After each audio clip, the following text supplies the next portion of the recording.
Во-первых, здесь будут проходить очень много различных мастер-классов для детей и для взрослых. Кулинарные, там, творческие, например, художники будут приезжать. Конечно, акцент я беру для детей, именно для местных. Если кто-то захочет привезти, я не знаю, с Моздока ребенка, ради бога, то есть таких ограничений не будет. У нас будет в той зоне, в том крыле, именно все оборудовано для детей. Там кинозал будет, мастерская для рисования, для танцев у них будет там кабинет.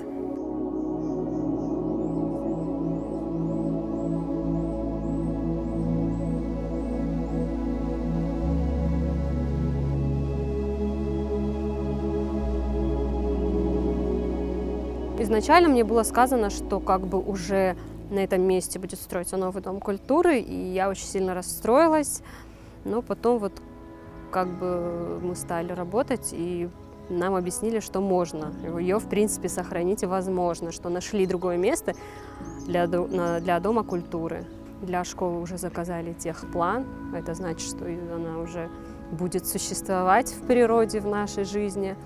Вот, и дальше уже будем смотреть. Надеюсь, что никаких трудностей больше не будет.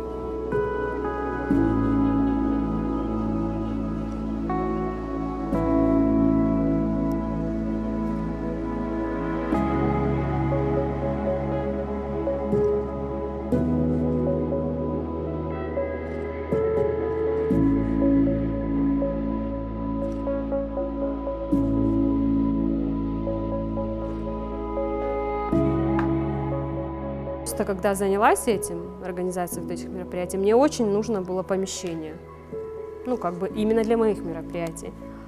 А потом как-то вот пошло, и уже когда я увидела, что здесь можно сделать гораздо больше, чем просто проводить девичники и пикники, то почему бы и нет?